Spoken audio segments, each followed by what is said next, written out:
Hello everyone, this is Priyasha Das from XAT, and today in this video we're gonna talk about how to move about in your real D-Day because we are one day away from the XAT 2024, and I hope that you people are all prepped up.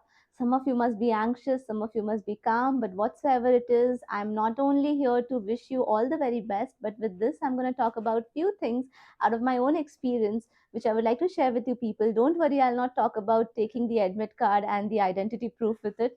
Not that, not the things which you already know or are present on the admit card. I would rather be talking about the things which are not present on the admit card, along with some tips, one liner tips for all the three sections. But if you're interested on knowing how to clear the cutoff for all the three sections, be it verbal, DM, or quants, I have made detailed videos on that already. So I'll be linking those videos in the description box as well as the comment section.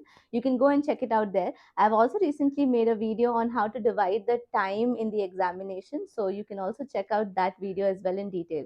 This one will talk about something different. Like the very first thing you people should check when you are in front of your computer in the center would be your mouse. So they do give you 5 minutes before you get an opportunity to type your essay to do the keyboard testing, but no one gives you an opportunity to do the mouse testing. But this is out of my experience where I have seen someone sitting right next to me suffer a lot because of this mouse. So I don't want any one of you watching this video to suffer with the same. So when you sit in front of the computer, make sure that the first thing you check is the mouse. Check the scrolling pad. Okay, like for example, I have just kept a mouse here. This is the scroller.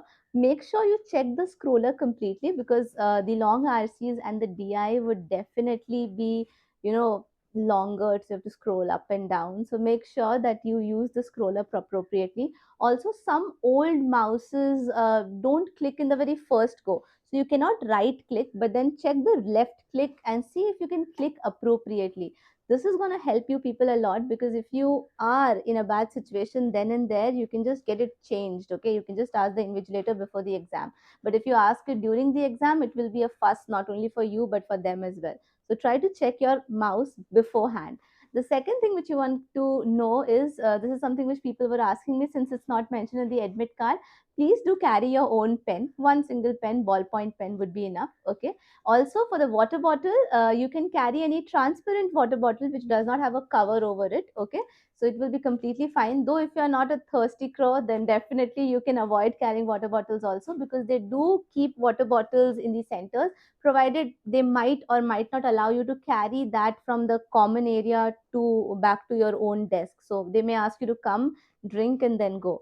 So that depends upon you. Now, one very essential thing, my personal advice, when you're sitting next to someone, you might come across someone who comes and talks to you like, आपने कौन सा mock दिया था? How was the paper before or after, whatever. Please try to avoid any kind of conversations like that. This is not going to be fruitful at any point of time. You don't have to do any networking over there as well. So you can avoid that. Don't do it yourself, and don't allow people or entertain people doing it to you as well. Avoid that. That is really essential. It protects your sanity. Until and unless the response sheet is out, I don't even recommend you to go for the analysis of the paper as such also. Like, it's not really useful. It's only useful for the folks who are preparing for the next year. Now, coming down to the three one liners which I want to tell you people regarding the three sections, starting off with the DM section. So yes, decision making is something which sometimes becomes a lot of problem creating house. Why? Because we think something and our answers don't match with the right answers of the professors who are setting the paper here. So what you're supposed to do is, if someone asks me in one line, I'll tell that you're supposed to find out the socially desirable answers. Now, to this you see that, oh, socially desirable answers should always be ethical. No, not always ethical. Just read the stem of the question appropriately. If you find that the question is very much indicating towards the profitability of the business, then a little bit of compromise can also be accepted, provided the more importance is given to profitability. So you have to be flexible in choosing your answer over there. Rest all will be taken care of. Don't worry. If you have already seen my videos, that would really help you in the exam also. Ashirwad. Okay, jokes apart. Then the third thing, the second section I would like to take up is for the quants one. I've already prepared quant bootcamp videos. And I have also segregated the audience in that. So if you're the one, if you're the person who has not even touched number system, then just watch that video, be aware of the concepts and be aware of the formulas, that just in case you're in a situation where you have to attempt a question on number system, you can be you will be in a position to make an educated guess. But when it comes to those who are doing good in a particular section, let's say number system only, in the previous marks you are getting marks in that, so you can go into the depth and understand it better so that you can maximize your score on that. Okay. And feel free to skip the questions which you are not understanding at all, because don't over attempt the questions in order to avoid that negative mark after 8 unattempted questions. That's just a trap. And the last but not the least, the VARC section. I would recommend all of you to start with the group questions, that is the RCs first, because spending 2-3 minutes with the RC can help you answer 2-3 questions also. So that's definitely a better deal over starting with the verbal questions. Verbal questions can be done in the second round of your game. Why? Because if you know, you know, and if you don't know, you don't know. Verbal questions are like that. But then spending time with the RCs can really help you get to the answers faster.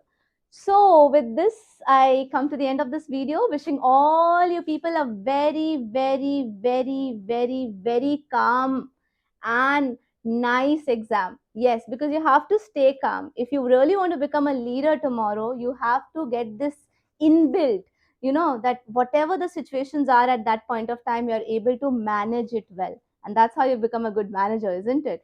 So go and give the exam nicely, be calm. Remember, it's not do and die situation. MBA is never a do and die situation, because that's the reason why they have no age limit also for MBA.